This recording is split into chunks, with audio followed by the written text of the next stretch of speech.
The donation was made quietly on a Sunday evening in October through a Swiss bank account that had been established specifically for humanitarian purposes, with instructions that the recipient organization should not reveal the source of the funding until after the money had been distributed to families who needed immediate assistance for food, medical care, and temporary shelter in refugee camps that were struggling to accommodate the hundreds of thousands of people who had been displaced by bombing campaigns that had destroyed entire neighborhoods, while the international community debated appropriate responses to violence that was creating humanitarian disasters faster than aid organizations could address them with traditional funding sources that moved slowly through bureaucratic processes designed for stability rather than emergency response. The amount was larger than any single donation that the Gaza Relief Coalition had ever received, 15 million euros, that represented more money than they typically raised in an entire year from all sources combined. And when the transfer was confirmed by their banking partners, the organization's leadership initially assumed there had been some kind of error because individual donations of such magnitude were virtually unprecedented from private sources, especially donations that came without conditions, publicity requirements, or restrictions on how the funds could be used to address the immediate needs of people who were facing starvation, disease, and exposure to elements that could kill vulnerable populations faster than bombs if basic humanitarian supplies were not provided quickly and efficiently to camps where children were dying from preventable causes that relief organizations had the expertise to address if they had adequate funding.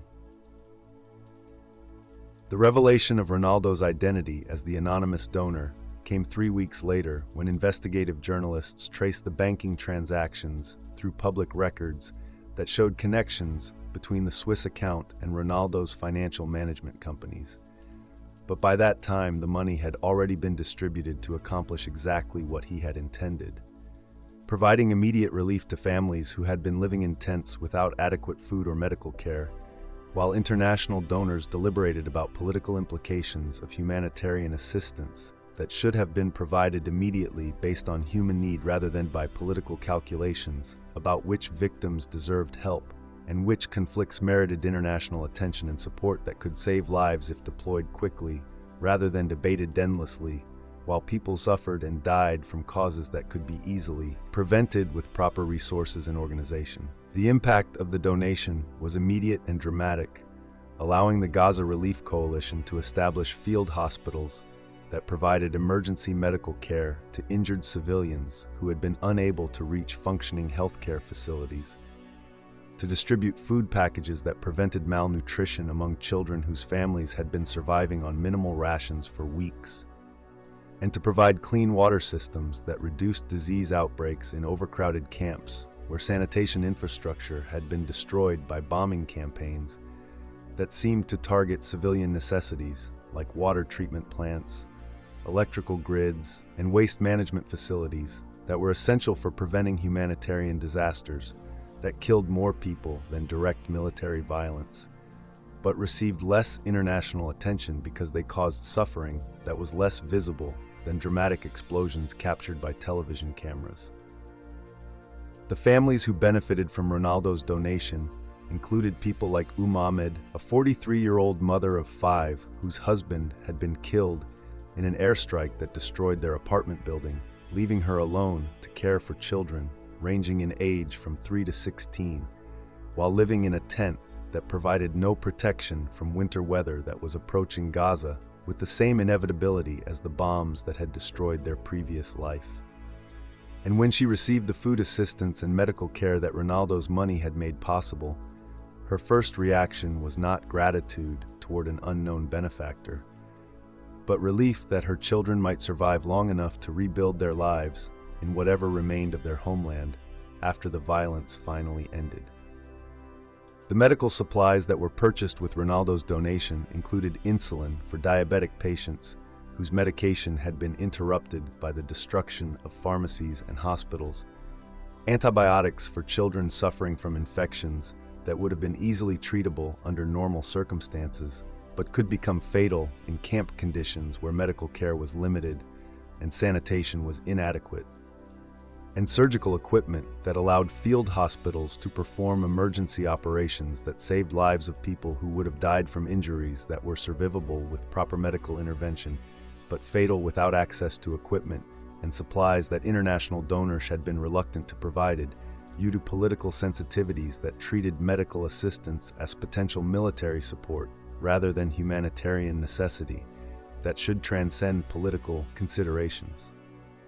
The tent that Ahmed shared with her 5 children was replaced with more substantial shelter as part of the housing improvement program that Ronaldo's donation had funded, providing insulation against winter cold and protection from rain that had been turning temporary camps into muddy, unsanitary conditions that threatened the health of children who were already weakened by trauma, malnutrition, and exposure to violence that had disrupted their normal development and made them more vulnerable to diseases that spread quickly through crowded populations without adequate medical care or preventive measures that required resources and organization that traditional aid funding could not provide at the scale needed to address crises of this magnitude. The educational materials that were distributed to children in the camps included notebooks, pencils, and basic textbooks that allowed displaced students to continue learning despite the destruction of their schools and the displacement that had separated them from teachers and educational resources that they needed to maintain academic progress during a period when their entire world had been disrupted by violence that made normal childhood development impossible, but should not be allowed to destroy their future opportunities for education and career development that required continuous learning even under the most difficult circumstances imaginable. The controversy that followed the revelation of Ronaldo's donation was immediate and predictable, with critics arguing that providing humanitarian assistance to Gaza residents was equivalent to supporting terrorism, and that celebrities should not involve themselves in political conflicts that they didn't fully understand. While supporters praised his courage in using his wealth to address human suffering, regardless of the political criticism that such assistance would inevitably generate from people who preferred to treat Palestinian civilians as collectively responsible for actions of political and military organizations that they had no power to control or influence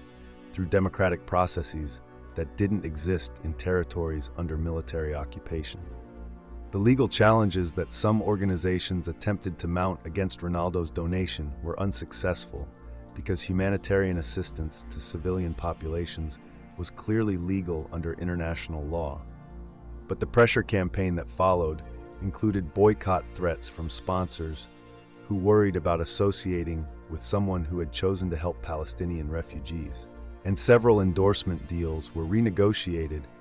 at lower rates by companies that calculated the commercial risks of maintaining partnerships with celebrities who took controversial political positions that might alienate consumers in markets where support for Israel was considered essential for business success and political acceptability.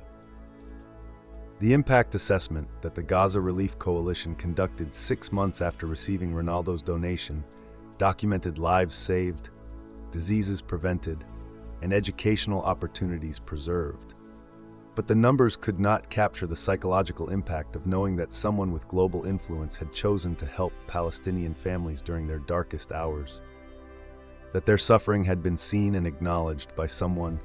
whose voice carried weight in international forums, where Palestinian perspectives were rarely heard or seriously considered by decision-makers who preferred to discuss the conflict in abstract political terms,